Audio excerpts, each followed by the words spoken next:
دلتا النيل ستغرق، والخليج سيتحول لكتلة من الجحيم. لن تعود دبي صالحة للعيش، وبغداد ستموت بعطشها. حروب مائية تنتظرنا، وكوارث ستنهي وجودك شخصيا خلال سنوات. أزمة المناخ التي لا تعيرها اهتماما، كيف ستضع نهاية للعالم الذي تعرفه؟ الحضارة البشرية ظهرت من منطقتنا العربية، وتحديدا من مكان يدعى الهلال الخصيب. هنا استقر البشر، وهنا ابتكروا الكتابة، ومن هنا أيضا تبدو ملامح النهاية. بنظرة من الفضاء سنرى شيئا من الكارثة.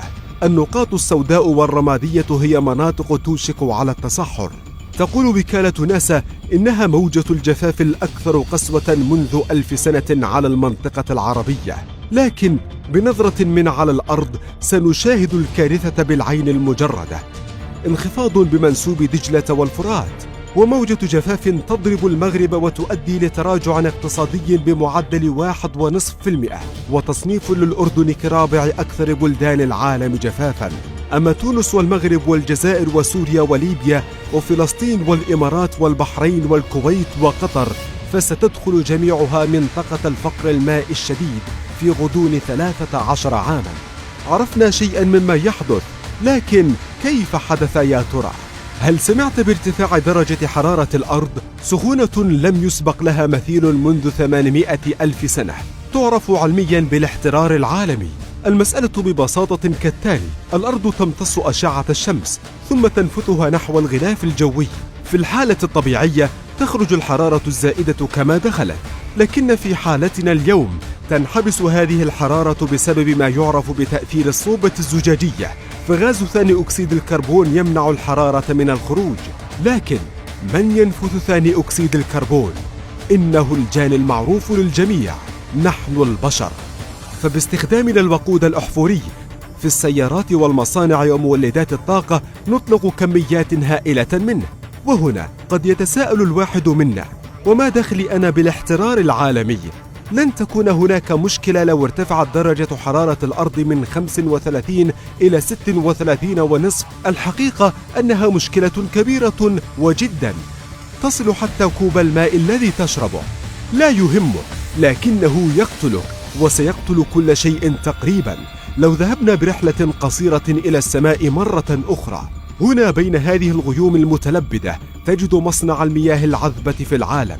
بخار ماء يصعد من البحار والأنهار بفعل حرارة الشمس، يشكل غيوما تتفاعل مع بعضها حتى تحدث شرارة ما فيتفجر المطر.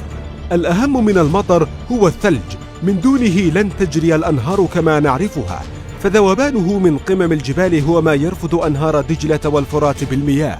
وهنا المصيبة: الاحترار العالمي يمنع الثلوج عن التساقط بكمياتها المعهودة فوق جبال طهروس في تركيا، ما يعني مياها أقل في نهر دجلة وجفافا في فروعه. الشذوذ المناخي. الاحتباس الحراري لا يسبب الجفاف فقط، بل يزيد حالات الشذوذ المناخي القاسية، مثل الموجات الحارة التي ضربت عمان والجزائر عام 2018 والإمارات والسعودية عام 2016. وتقول الأبحاث إن درجة الحرارة 50 مئوية قد تصبح رقما طبيعيا نشهده معظم أيام الصيف خلال القرن الحالي. من المتوقع بالطبع أن يحتر المناخ، وأن تكون كل سنة أدفأ من التي سبقتها. نتوقع أيضا حدوث تقلبات شاذة حول هذا الاحترار، وهو ما يعزز التوجه ناحية ارتفاع درجات الحرارة بصورة أكثر قسوة. الغرق. المصيبة الأخرى لا تقل كارثية، فمدننا وربما بلداننا ستغرق بالمعنى الحرفي للكلمة. كيف؟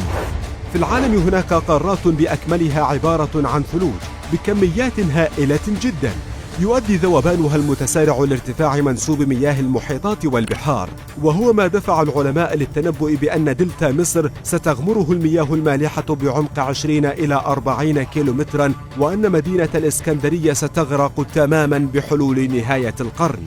ليست مصر فقط، هناك مدن عربية عدة مهددة بالغمر، مثل طرابلس وتونس العاصمة والكويت وعدن ودبي والدوحة وبغداد. الحروب والقلاقل. كيف يمكن أن يؤثر التغير المناخي على مستقبل العالم العربي وشكل صراعاته وحدود دوله؟ كيف سيصنع حروبنا الأهلية ويهيئ لصراعات جديدة في المنطقة؟ قد يصح القول إنه كلما زادت الوفرة قلت الحروب، والعكس صحيح.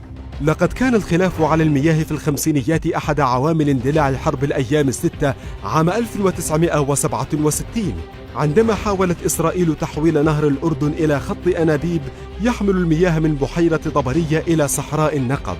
أيضا من المعروف أن الصراع التاريخي بين تركيا وسوريا كان سببه مياه الفرات، وكذلك يحدد تعامل إثيوبيا مع ملف نهر النيل طبيعة وشكل صراعها مع مصر.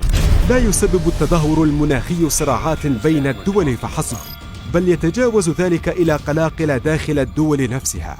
فعندما يحل الجفاف وملوحة التربة في دلتا مصر مثلا، تحدث هجرة مناخية، يسافر الناس إلى مراكز المدن بحثا عن سبل رزق غير الزراعة، سيحدث اكتظاظ سكاني، بطالة وفقر، ما سيشعل بالتأكيد صراعات أهلية ويزيد معدلات الجريمة.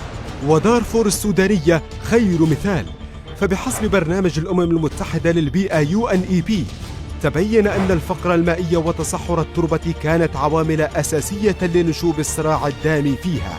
أما في سوريا فتقول دراسات عديدة بأن الجفاف الذي سبق اندلاع الحرب ب4 سنوات قد يكون له علاقة في اشتعالها. المناخ سيحدد مصير دولنا العربية ومصير ما يقرب من 3 مليارات إنسان في الدول الواقعة بين مداري الجدي والسرطان، كما يوضح كريستيان بارينتي في كتابه مدار الفوضى. لكنه رغم ذلك يبقى بعيدا عن الاهتمام العربي إلا ما ندر. ولسخرية القدر، أمريكا أكبر دولة متسببة بالكارثة انسحبت من اتفاقية باريس للمناخ. لم لا؟ فالأثر المدمر سيمر من بلداننا أولا، بالرغم من مساهمتنا القليلة في احترار الكوكب والتي لا تتجاوز 5% فقط، وهذا حسب منطق بسيط ليس من العدل في شيء.